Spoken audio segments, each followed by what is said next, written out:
I was talking to a Democrat who just said this also felt like the Avengers. It felt like we're being rescued from this craziness that we've all lived through from the last 4 years. And now here are the superheroes to come and save us all. Save us from what? The fabulous economy and peace in the Middle East? The freedom and prosperity that Trump gave us? Wow. Far from being superheroes, Biden's cabinet picks are in fact D.C. swamp creatures with Ivy League degrees, which is fine. As Politico notes, Ivy League credentials and long Washington experience set the tone for his administration. The people getting Biden's top jobs, for the most part, have been immersed in government and Washington culture for decades, just like their boss. And of course, I think Donald Trump knew people who had Ivy League degrees as well. But now joining me for some perspective here is Florida Congressman Matt Gaetz and retired Brigadier General Robert Spalding, former NSC official and Hudson Institute senior fellow. Gentlemen, thank you very much for being here with me tonight. I appreciate it.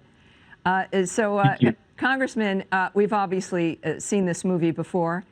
We know they sure have a glowing attitude about themselves, don't they?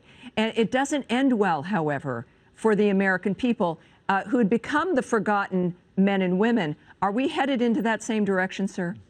Yeah, maybe this is the Avengers for the Washington media, but it's the Hunger Games for the rest of us, because Joe Biden has surrounded himself with the innermost ring of the establishment. But what else would we expect from somebody who's been a creature of Washington for the last 40 years?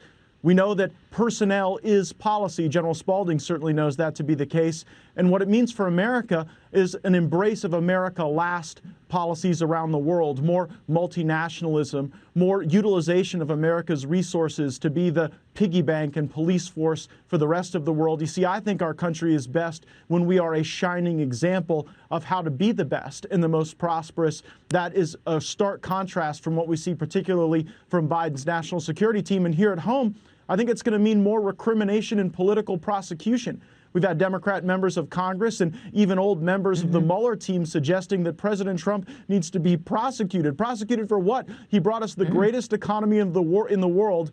He's winding down foreign wars, and he's brought us not one, but multiple vaccines to take on the China virus. Yeah, Matt, you know, doing good things to the American people is a crime for the left, right? It highlights what they did not do. It highlights their failure. And this is exactly what we fired General Spalding in 2016. It's very strange that we're in a position where down ballot it was a red wave, a complete repudiation of everything the Democrats had been pitching: identity politics, race war, building up the rest of the world, America last. And yet here we are. The media, though, sir, wants you to think that Biden's national security picks are above politics. General, listen to this. When I look at that group up there, they are not political. They are just career people. It's not going to be political. And Joe Biden is saying, these are people, this is a team who's going to tell me, this team will tell me what I need to know, not what I want to know. That is a big change. Well, that is a big change. It tells you exactly who's going to be running the country, not the guy who's going to want to know something, but the people who are going to feed him maybe a little bit of information. Sir, they're acting as if national security experts are scientists or medical doctors, that somehow if you're a career politician, you're not political. It's quite the opposite, isn't it? Well, I think what people don't understand is that what you have in Washington, D.C. are these national security professionals that, quite frankly, agree with the terms of our engagement with the outside world. And it's counter to what the president tried to institute, which is to put American interests first. It's actually about creating this global enterprise that allows us to somehow, have interests that are outside of our borders. And really, the president tried to rein that back in and say, no, we need to focus on the American people, American interests first. And this is what they actually disagree with.